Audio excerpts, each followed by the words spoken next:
चलिए बाबूजी, मैं तैयार हूँ। पहले अपन थोड़ा एक छोटा टॉपिक जो कैपिटल रेवेन्यू का बाकी है वो ले लेते हैं, ताकि वो टॉपिक भी अभी समाप्त हो जाएगा और ये शायद थियरी का भी आज खत्म हो जाएगा। मैंने वो बचा के रखा था एक क्वेश्चन, मैं पेज नंबर बता दूं, तुझे भी मालूम होगा। हाँ सर, इलस्ट्रेशन 6 1.63 है ना, एक आध अपन ने बचा के रखा था कि मैं बाद में लूं, ताकि क्या थोड़ा वो चैप्टर थोड़े दिन तक ऐसा फैला रहे ना, आपको अच्छा लगे।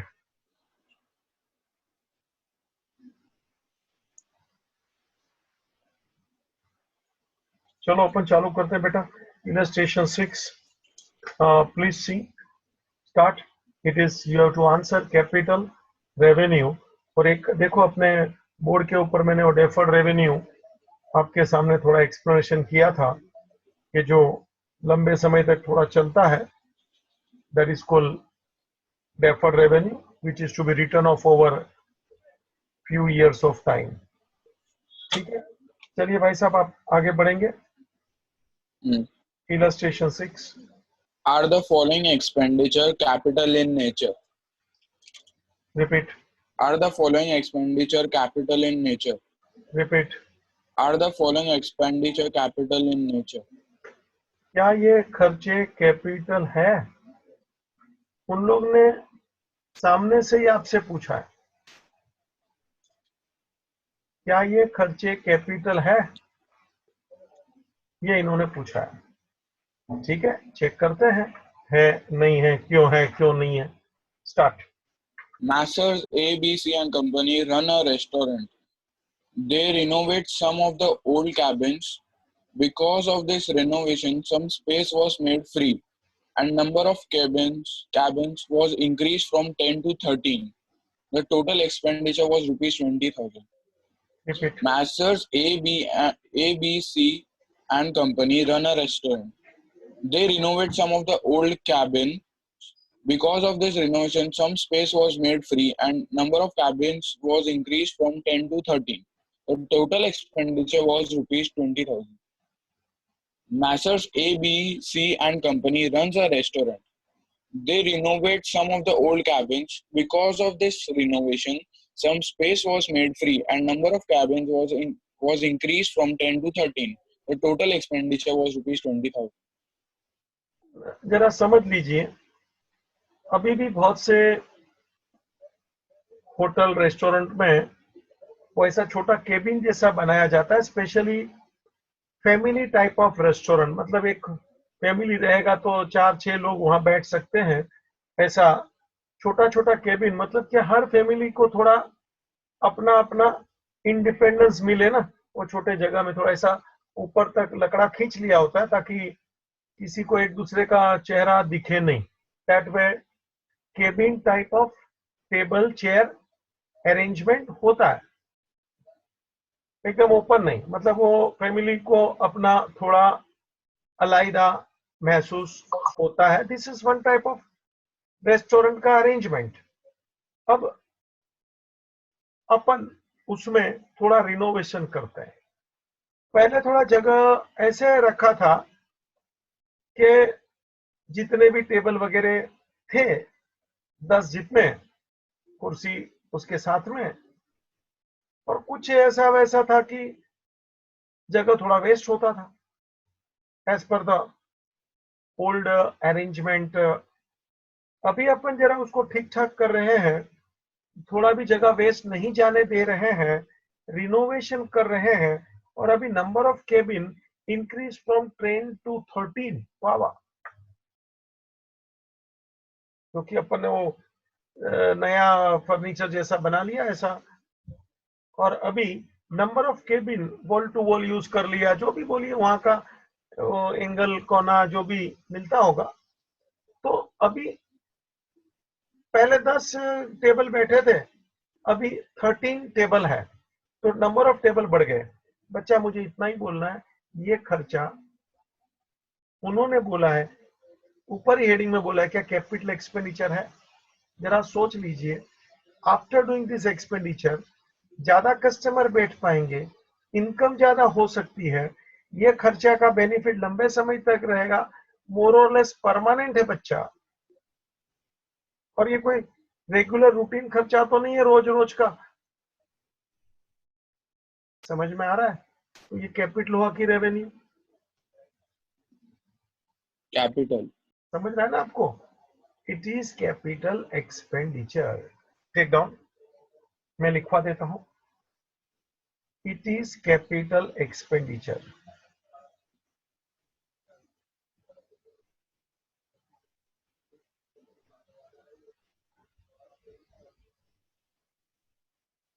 अंडरलाइन करके छोड़ देने का और नीचे की लाइन में रीजन चालू कर दो। It is capital expenditure. Take down, it is renovation of the premises. It is renovation of the premises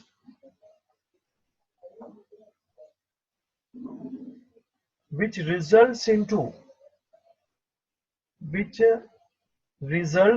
बोला ही है क्वेश्चन में, the number of cabin increased from, मैं वहां से पढ़ता हूं, तू भी समझ जाना सर, ज्यादातर तो वहीं से मिलता है मसाला। Number of cabin increase from 10 to 13, 10 to 13,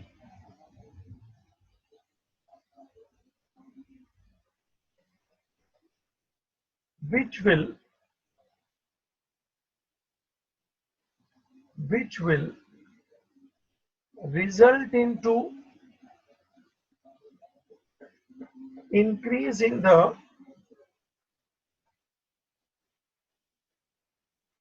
capacity for customer, increase in the capacity for customer,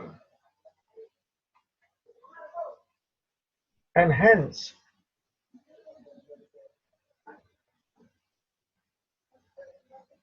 more income will be generated. More income will be generated.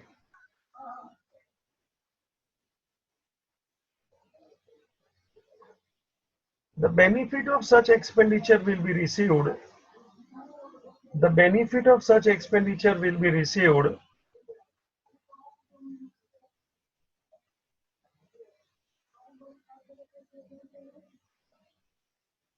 for longer period,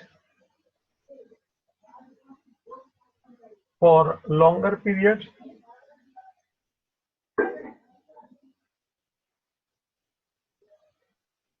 and hence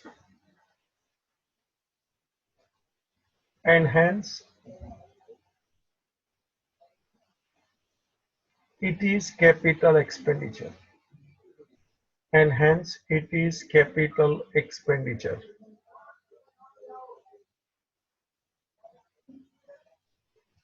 चलो second, Nakul Bhaya. Messrs. New Delhi Financing Company sold certain goods on installment payment basis. 5 customers did not pay installments. To recover such outstanding installments, the firm spent rupees 10,000 on account of legal expenses. Messrs. New Delhi Financing Company sold certain goods on installment payment basis. 5 customers did not pay installments. To recover such outstanding installment, the firm spent rupees 10,000 on account of legal expenses. Messrs. New Delhi Financing Company sold certain goods on installment payment basis.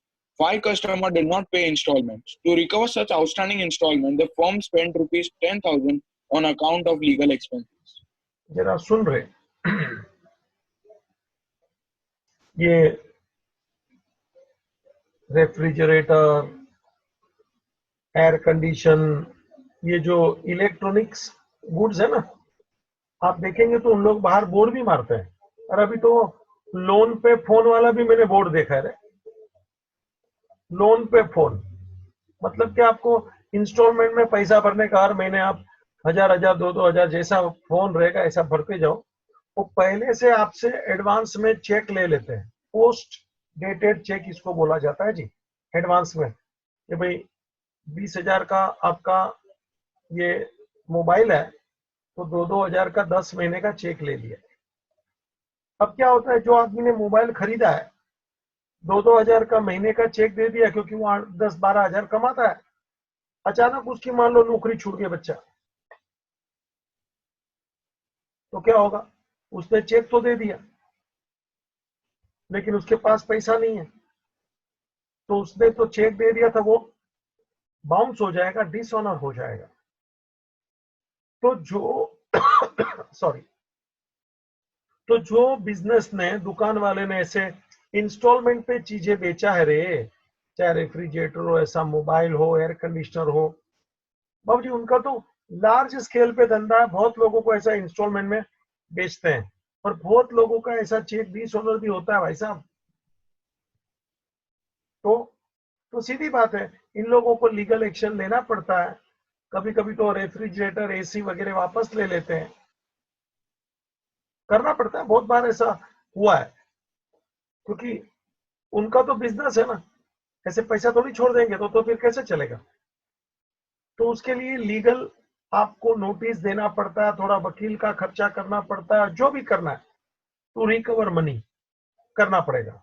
तो हमने भी बाबूजी वो कोई legal expense किया, क्योंकि कुछ customer ने अपना चेक डिसऑनर हो गया, तो हमने भी उनको लीगल नोटिस दिया, और हमारा 10,000 का खर्चा हुआ। आप पूरा ट्रांजेक्शन के पीछे सोचो, this is the expenditure of legal to recover money from the customer to whom goods sold on credit installment basis। मैंने आपको पहले ही कहा था, इफ यू रिमेंबर, जो भी खर्चा गुड्स के पीछे है, सेल के लिए है, डेटर से पैसा कलेक्ट करने के लिए जो भी खर्चा होगा, गुड्स सेल के लिए और डेटर से कलेक्ट, मतलब ये तीनों एक ही चीज हुआ मोर और लेस बाबूजी। ट्रेडिंग नेचर, ट्रेडिंग मतलब अपना बिजनेस चलता रहे, उसके नेचर का ये खर्चा है। आंसर, इसको ऐसे प्रकार के सभी खर्चे को, जो गुड्स का है, जो सेल के लिए है, जो डेटर के ऊपर अपने को कलेक्शन का खर्चा करना पड़े वगैरह, ऐसा कोई भी प्रकार का खर्चा है दैट इज मोर और less is revenue in nature. Goods के आजू बाजू का जो भी खर्चा है, सबका सब, क्योंकि ये घड़ी घड़ी करना ही पड़ेगा बाबूजी। ये क्रोमा वगैरह जैसा, जरा देखिए कितना बड़ा वो इलेक्ट्रॉनिक का शोरूम है, क्रोमा वगैरह, वहां रोज के सैकड़ों कस्टमर ऐसे क्रेडिट में गुड्स लेके जाते हैं इंस्टॉलमेंट। रोज क्या, क्रोमा एक ही जगह में नहीं, मलाड में, ऑल ओवर इंडिया पे बच्चा। तो रोज के हजारों कस्टमर ऐसे इंस्टॉलमेंट में लेते हैं, और ऐसा वो चेक देके जाते हैं पोस्ट डेटेड। और सीधी बात है ना, कितने के चेक डिसऑनर होते होंगे। तो क्रोमा के लिए कस्टमरों के पीछे ये सब खर्चा करना रिकवरी के लिए, it is very common day to day work भैया। कस्टमर से पैसा रिकवर करने का ये काम रेगुलर है उन लोग का, क्योंकि हजारों लोगों का ऐसा इंस्टॉलमेंट में दिया है, चेक डिसऑनर होगा ही, तो उसके पीछे पड़ना पड़ेगा बाबूजी, पैसा रिकवर करना पड़ेगा, तो अपने को ऐसा लीगल एक्सपेंस वगैरह भी करना पड़ता। Answer, it is revenue expense only. Check down, heading मार ले पहले तो, इट इज रेवेन्यू एक्सपेंडिचर। मैं रीजन लिखाता हूं, फिर डाउट हो तो तेरे को मौका दूंगा पूछने का। It is revenue expenditure. Continue. It is not capital expenditure. ये इसलिए लिखाया क्योंकि ऊपर उसने बोला था ना हेडिंग में कि इज इट कैपिटल, ऐसा क्वेश्चन मार्क है स्टार्टिंग में, तो मेरे को वो भी तो बोलना पड़ेगा ना, it is not capital expenditure. Continue my reason. any expenditure incurred, next slide, any expenditure incurred for goods,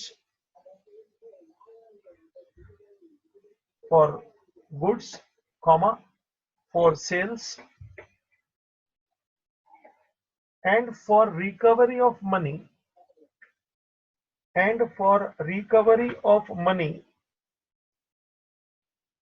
from debtor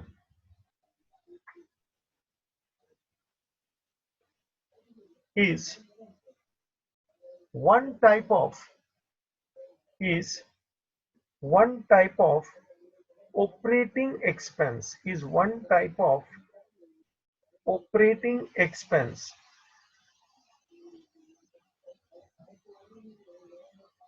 It is recurring in nature. रोज का खर्चा है रे, रिकरिंग. यू अंडरस्टैंड, घड़ी घड़ी करना पड़ेगा. क्रोमा का बताया ना, हजारों कस्टमर रोज कह रहे ऑल ओवर इंडिया लेवल पे. It is recurring in nature.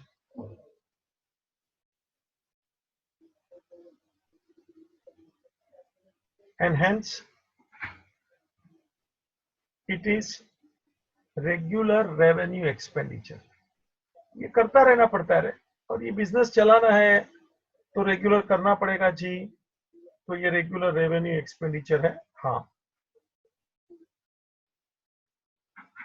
चलो भाई, नकुल बाबा third. Messrs. Balav and Company of Delhi purchased a machinery from Messrs. Shah and Company of Ahmedabad. Messrs. Balav and Company spent rupees 40,000 for transportation of such machinery. The year ending is 31st December 2015. Messrs. Balav and Company of Delhi purchased a machinery from Messrs. Shah and Company of Ahmedabad. Messrs. Balav and Company spent rupees 40,000 for transportation of such machinery. The year ending is 31st December 2015. Messrs. Balav and Company of Delhi purchased a machinery from Messrs. Shah and Company of Ahmedabad. Messrs. Balav and Company spent rupees 40,000 for transportation of such machinery. The year ending is 31st December 2015. पहली बात तो year ending से कोई लेना देना नहीं है, चाहे 15 साल हो, 15 का साल हो या 17 का साल हो, दिसंबर हो या मार्च हो या फालतू डेट को देख के कुछ सोचना नहीं है. अब मेरे ख्याल से तू समझ गया होगा रे. मैंने मशीन खरीदा और वो मशीन मैं अपने प्रीमाइसेस में लाऊंगा तो उसके पीछे ट्रांसपोर्ट का खर्चा होगा जनाब. मशीन को to bring to my factory, my premises, I will have to incur the transport charges. जितना बड़ा मशीन होगा तो ट्रांसपोर्ट चार्जेस भी उतना बड़ा होगा. बाबूजी यहाँ ट्रांसपोर्ट चार्जेस मशीन का 40,000 बोला गया है. बोले ठीक है ना, बड़ा मशीन होगा तो 40,000 भी होता है. मुझे इतना ही बोलना है. इट इज क्या बोलता है भाई? Incidental है expense. ना, it is capital expenditure, it is incidental expenditure. Such expense should be added in the value of the plant and machinery. It is capital. बच्चा take down. It is capital expenditure. It is capital expenditure.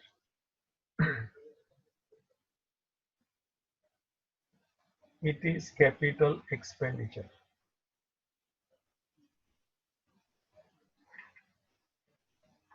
Purchasing machine is an asset.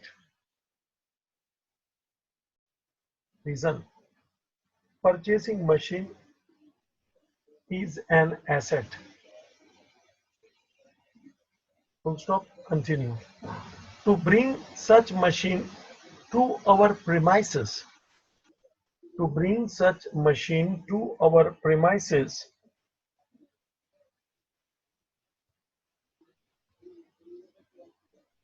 we have to incur transport charges.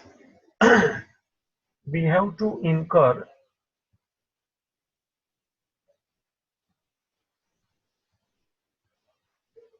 transport charges.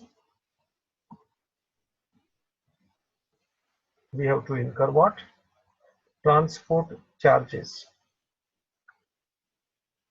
which is an incidental expense. है ना, सब कुछ लिखने का बच्चा line से शांति से.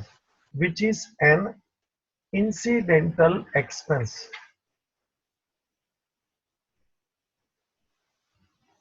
Which is to be added.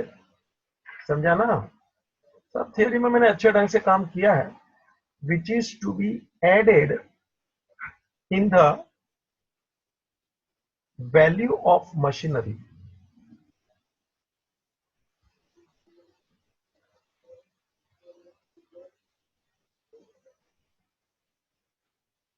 ठीक है, तो यहां ये खत्म हुआ बाबूजी. 100% ये चैप्टर भी यहाँ समाप्त हुआ। This was the 6th question. मैंने 6 के 6 आपको कराए हैं। और ऑब्जेक्टिव में कैसे पूछ सकते हैं बाबूजी, ये जरा मैं आपके सामने रखता हूं ताकि आपको थोड़ा समझ में आ जाए। यहाँ से एक आध सवाल उठा के आपके सामने रख रहा हूं। टेस्ट योर नॉलेज करके एक्सरसाइज दिया होता है, वो एमसीक्यू अपन ने सुबह भी बात किया था ना कि एमसीक्यू कैसे होता है। जरा देखिए ना, मैं एक आपके सामने एमसीक्यू का एग्जाम्पल स्क्रीन में ला रहा हूं। लिखा है देखो, interest received on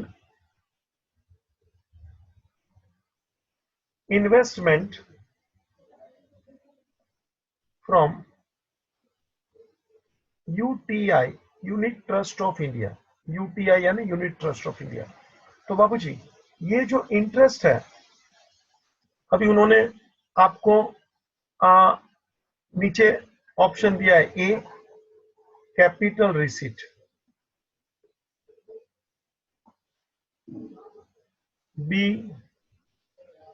revenue receipt,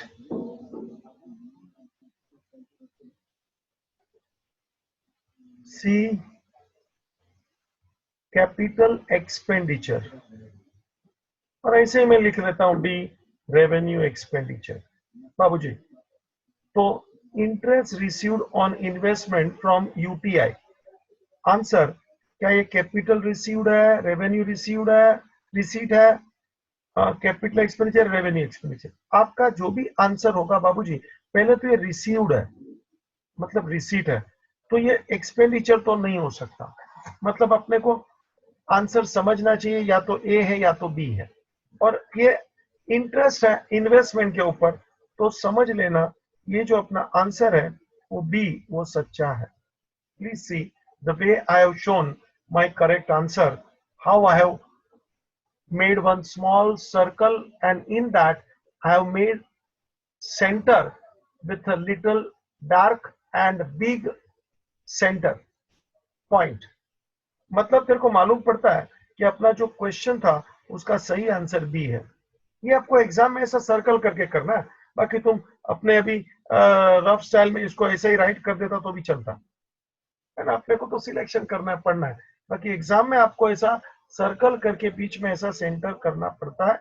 उन लोग ऐसा चारों के सर्कल करके, मतलब आपको दिया ही होता है, आपको जो करना है वो पेंसिल से डार्क करना और बीच में ऐसा थोड़ा हल्का सा, मतलब उसको मालूम पड़े ये आपने सिलेक्ट किया। प्लीज सी, तो इसको एमसीक्यू बोला जाता है। जो सुबह भी अपनी बात हुई थी कि एमसीक्यू कैसा होता है, कोई भी सब्जेक्ट को एमसीक्यू ऐसी होता है, नीचे आपको आंसर दिए, आपको एक आंसर सिलेक्ट करना है, दैट्स इट। ठीक है, ऐसे सब कुछ दिए हैं। तो कैपिटल रेवेन्यू के इन लोग ने एमसीक्यू ऐसे बहुत सारे दिए हैं, you have to select proper answer. बाबूजी यहाँ ये चैप्टर समाप्त हो रहा है।